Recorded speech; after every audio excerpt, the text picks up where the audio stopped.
বলে দেখো শালা বুড়ারা কিরকম চালাক, চ্যাংড়াদেরকে আগিয়ে দিয়ে এবার নিজেরা পিছনে মজা দেখতেছে। সামনেই বিধানসভা নির্বাচন, তো এইবারে আপনাদের যে আজকে এবারের এমএলএ প্রার্থী তো আপনারা অবশ্যই দেবেন, তো এই এমএলএ প্রার্থী কোনো ইয়াং জেনারেশন থেকে আপনারা নামাবেন না ওই মানে গতানুগতিক নিয়মে আপনাদের এমএলএ ক্যান্ডিডেট হবে?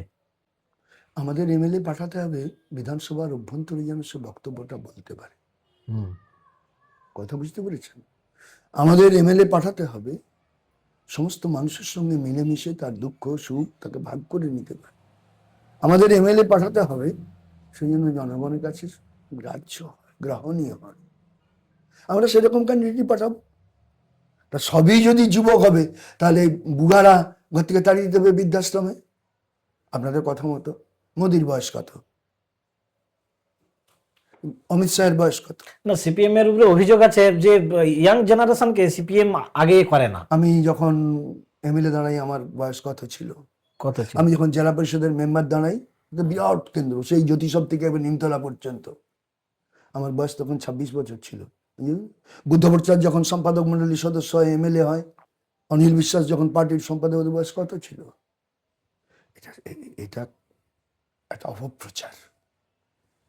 আমি মিডিয়ার প্রতি পূর্ণ শ্রদ্ধাশীল একবারে, কারণ ভারতবর্ষের ডেমোক্রেটিক যে সান, এই গণতান্ত্রিক সূর্যের যে রশ্মিচ্ছটা, তাকে বিচ্ছুরিত করে মিডিয়া, অন্যতম গুরুত্বপূর্ণ মাত্রা। কিন্তু মিডিয়ার সব কথাই ধোয়া তুলসী পাতা হবে এটা ঠিক না। এটা তো মিডিয়াতে প্রচার। আবার যখন সব যুবকদের ঠেলে দিল, বলে দেখো শালা বুড়ারা কিরকম চালাক, চ্যাংড়াদেরকে আগিয়ে দিয়ে এবার নিজেরা পিছনে মজা দেখতেছে। মানে এই যে ইয়েলো জার্নালিজম, আই টু হেট। যখন সৃজন দাঁড়াচ্ছি, দীপশিতা দাঁড়াচ্ছি, মীনাক্ষী দাঁড়াচ্ছি, শতরূপ দাঁড়াচ্ছি, বিয়ে দাঁড়াচ্ছে, সে দাঁড়াচ্ছে, অলোকেশ দাঁড়াচ্ছে, জামির দাঁড়াচ্ছে, হ্যাঁ, তখন বলছে শালা সিপিএম কিরকম ঢ্যাপনা দেখেছো, সব শালা চেঙ্গাদের পাঠিয়ে দিয়ে ঠিক বুড়ারা মুশকিল, জানি তো হেরে যাবে শূন্যভাবে।